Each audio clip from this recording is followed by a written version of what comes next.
Hello, everybody. Welcome back to Shred's Takes podcast. I'm Mike Shredder, your host for the podcast. I'm joined today by Bella Schuh. She is a student at Coastal Carolina, went to Rampo High School. And the reason I brought her on is she has her own podcast, which has done very well. And now she's obviously trying to get into the sense of just being a content creator, on-air host. She's done a lot of that background. So first of all, Bella, thank you so much for coming on the podcast. Love having you on. Of course. Thank you so much. Absolutely. So let's start with the beginning. What got you interested in the on-air aspect of sports, where that stemmed from? Talk a little bit about the background and the journey to that passion. So I really actually didn't want to get into sports in the beginning, which is really funny to think about. I was coming to school to be a charity worker. So when I applied to college, I had wanted nothing to do with media, but I did have a media background. In high school, I always did like the TV studio production. So whether it be like, the morning show, I did that even in middle school. So I always loved like producing stuff, but I was kind of just like, I want to be a charity worker. But then when I got to college, I realized I had a touch for media. And I really wanted just to go into that career path, whether it be even social media or any type of media. And I feel like in college, you kind of dabble with like the whole, I don't know where I want to do, what category I wanted to do. So I really was looking to go into entertainment media, but I just knew that I kind of wanted like to dabble into sports. So I started working for ESPN. It's called Sean's Clear Sports Network at Coastal Carolina. It is a partnership with ESPN. So I would do a lot of the behind the scenes of the production, graphics, cueing commercials, being on the phone with ESPN between cuts, camera work. So a lot of those camera operations. And I really love the sports aspect, but I did not love the producing aspect. I was like, you know what? Behind the scenes is just not for me. And then I soon dabbled in sports radio for my school called WCC Radio. And it was like a Monday night, 7. We talked about sports on Coastal Carolina's campus. And then I absolutely just like fell in love with doing the sports atmosphere. It wasn't something I really, really wanted to do, but then I started over time getting a passion for it. Gotcha. So talk a little bit about for you, maybe the transition into just your podcast itself and where that stemmed from, what you try, and then maybe from that, what are you trying to get out of your podcast, and like what is ultimately are you using that platform to go? Because you almost have 500 subscribers on YouTube, so there has to be something that's working. So just kind of talk about that, what the interest of it for, and where ultimately you're trying to Yeah, use it for.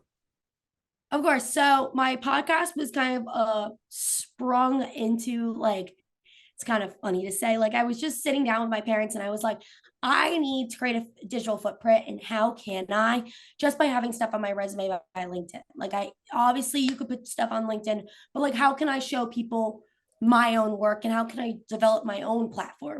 So it was like Christmas break of my junior year, and I was like, I want to do a podcast. I never really knew what podcasting was. I kind of just like, my mom was like, why don't you try it out? It's definitely something that could be like your type of style. It's more laid back than radio. It's definitely like, a little more loose turn, evolved time of radio. So I sat down there and I made my BS with Bella, and it's been literally like a little over a year. And I kind of was just like wanting to produce a bunch of stuff. I didn't know exactly at first what exactly I wanted to produce, what kind of niche, what kind of audience I want. I just decided just to throw things and what would stick to the wall and hope for the best, because I didn't know what I really wanted to do. But now a lot of my I would say per se audiences love interviews. So I do try like every week to put out an interview out. If it does not work, I try to put some form of content out. And that's what I would say to a lot of people is not every interview is going to work out. People are human beings too. Schedules mixed up, everything gets in the way. Life isn't so easy. So, I spent a bunch of months like marketing myself, emailing influencers, emailing people. You get the people that email you back and ask for like 3 grand. And you're like, I don't have 3 grand. Like, I'm just starting out. So it is definitely something you like. Podcasting is definitely something, it's like hard to start, but over time, even with my senior project right now, that's like kind of what it's all about, is my podcast and how I can be better. And I feel as though like my audience just loves sports, and I do have a tie. My brother is plays at Oklahoma, so I do have a tie there in the sense of getting Oklahoma football players on, and that fan base is just absolutely nuts. So when it comes to sports and getting a bunch of people, I'm learning that you have to go for certain fan bases to grab those audiences because, like Oklahoma, a lot of people are nuts for college football. So if you get a certain target, I feel like that brings like so much attention. So, I'm like kind of just producing interviews and seeing what sticks to the wall. Mm. So talk about the challenges of interviewing high level players, right? And being able to with prepared questions, making sure that you're able to get them engaged and actually get a lot out of it. Because a lot of times, especially because they're media trained, they're not going to want to answer questions that are difficult and that may be hard for them. Like what exactly do you do from a preparation standpoint when you go interview an Oklahoma player and able to get a good podcast together? So when it comes to my podcast, I don't like to be super not like I don't want to be like, super like tight and like make it so uncomfortable for them. I want them to have a good time. It's called BS with Bella for a reason. I want to BS with them. I want to know them as a human being. I don't want to know them just as a Oklahoma football player or a UCLA quarterback. I want to know them as a person. So I will target, those like little questions like how is the team dynamic with being having transfer students? How are you going to work them into the team culture? Or I would be like, what is a secret talent that you haven't told anyone in the media? Or what do you want to do in NIL? Like I try to target, like get their brains going and get them more comfortable because once you get them to open up more, they're fun to be around. And not everyone is super media trained. So it is like, the patience of just like understanding them. Cause a lot of people get interviewed and it's really scary and it's like super tight and they're like, I need to say this a certain way. But if you have fun with the questions and word it like so they're so comfortable, you get a more like flower interview and it becomes more personal. No one wants to be interviewed and be like, so when the 2020 game, you got like sacked really bad. How did that feel? Like they don't really want to hear all that. Like they want to hear like, what is your biggest accomplishments at Oklahoma? I just had Trace Ford on. He is like a super senior. Is last year he transferred from OSU to Oklahoma, which is a big rival school. And I was like, how was that? How was that transfer? How did you adjust to a new team culture? Or what was your biggest memorable in the football program? He was like, I sacked Jalen Hurts. And like, that's super cool to hear. Like, so I always say to people when you're interviewing people, even for myself, I still get a little nervous, but I prepare myself with more personal questions than super like textbook based because no one wants a super text based, interview. You want it to be like super flow really nice, and you want them to be comfortable. Have you been able to at least engage that with the coastal audience? Because obviously the football program's successful. You can kind of look at baseball and softball also as other areas that have done well at coastal Carolina. Have you been able to at least tie your podcast at all into that? And if not, are you planning on doing that? So, over the years, I really tried to put my name in the coastal football program, baseball program, whatever it is. And in the beginning, when I worked with ESPN, it was really hard to get an interview out. And I only got one interview with Eric Brown, who was drafted into the MLB. And it was really hard. So I kind of steered away for a little bit because I was really shy to get shut down because I just felt like I was always asking and I always had to go through the system. And I learned to break the system and have personal relationships and do it on the side. And I did have Reese White. He was my first football player that actually gave me a chance. A lot of them left me on red, and I will say it. I'm sorry. I've asked some big names on the football team, and they will just leave me on red, which is really crazy because we go to the same school. But a lot of people don't want to do it, which is totally fine. But those people that give you a chance, it's definitely like something I do want to talk to them about. And I had Reese White, and I just finished, which is like hasn't been out yet, but it will be out. I do have Graham. I have Graham on the baseball team, who is an outfield, and I just interviewed him, and he's coming on BS with Bella. And I have a TV studio in my college, and we just used it in the TV studio. And I'm hoping to get like Zach Beach in there. So I am working the baseball players in slowly over there. Basketball, we haven't been like super great.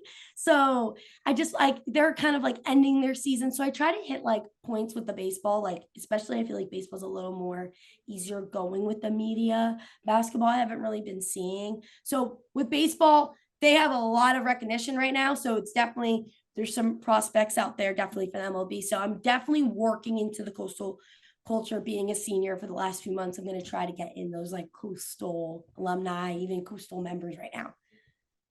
Talk a little bit about just maybe mentors for you in this process as you will go through. Who do you look at as non-air mentor, even if someone you know or don't know that's helped you in your journey and as you continue to go into the sports media landscape? Someone that really gave me an eye-opening experience and really pushed for my podcast and pushed me to have a YouTube channel was Nate Burleson.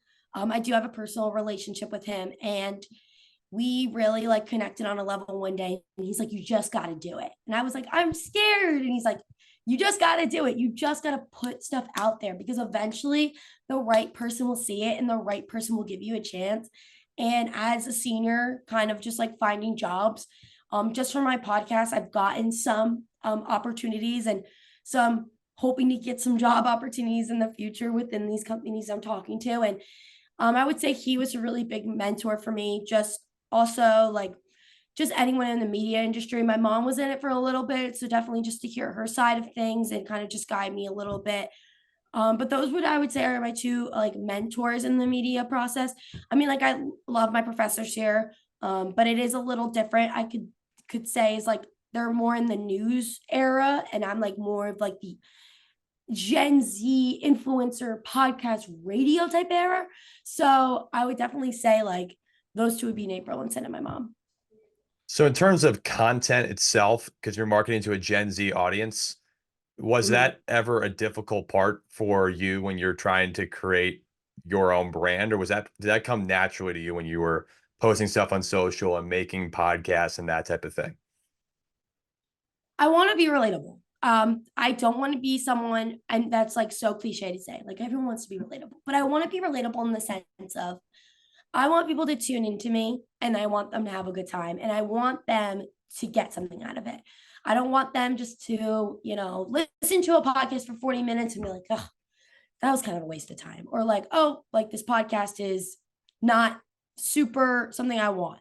So, during when it comes to Gen Z period, I've learned the shorter the episode, the more interaction you get. It doesn't have to be this 40-minute episode that, Crime Junkies puts out. Like, it doesn't need to be this 40-minute episode. My like always rule of thumb is 20 to 30 minutes because we live in a time period now that everyone's like attention span on TikTok is so short and no one wants to watch like listen to the same thing. So I always try, like I said with my interviews, to be personal and relatable. So it keeps them wanting to listen. And I even say, if it's 15 minutes, I'll take 15 minutes because at that point, you don't want like, I know a lot of people listen to podcasts for sometimes for like stories or whatever, but with mine, like I'm really trying to get that younger generation because that's who the next people are in media. And I want and like to want to get their engagement. Targeting an older crowd's a little harder. So that's why I try to go with the Gen Z because everyone is online. You're looking at kids right now, they're like 5 years old and they got freaking iPads and they're just on TikTok. So it's like you don't know who's listening, you don't know who's watching, but everyone's on social media now. So it's not like how it was like 10 years ago where you're like, sending emails blast or like a Twitter like the Twitter post or like a Facebook post. I feel like targeting the Gen Z for me especially is like TikTok. So like I do post tweets of like when I post, but with it being X now, in my personal opinion, I don't like it. So I try to target TikTok because I cut like the best 5 to 30 seconds of my interview. And it's like, for Trey Sports, why'd you transfer from a rival college? OSU and OU are the rival college in the same state. And of course, it's crazy banter. You know what I mean? It's like, oh, Oklahoma Sooners and state. Like, so it's like that got people. And that's what his interview did really good for me. So it's like, I try to capture like the most eye, ear catching eye, like trying to catch them in a way. Yeah, no, for sure. So I guess for you, so you were kind of alluding it to what socials are you the most popular on, slash, what do you see the greatest age? Is it TikTok and Instagram are the bigger ones, or have you seen it in different areas? I would say probably TikTok and Instagram. With TikTok, I am in a college basketball program with Beach Waver. So I also kind of do like a kind of like a girly relatable twist on that too. I try to make my TikTok fun. So like they could see like, oh, like she's just like know all about interviews. And like I do put like other interviews at like college dating. Like everyone wants to know what college dating is like. We're dropping out of Greek life. Like I was highly involved with Greek life, and like people are scared to drop. They think it's the end all be all. But I was com VP. I was an exec, and then like my junior year I dropped because I was like I'm done. Like so I try to be relatable with even being on TikTok and have fun with it. So TikTok I'm really like a lot of more engagement than Instagram, but recently I don't know why it is. My Instagram engagement's been really good when I add music to my post.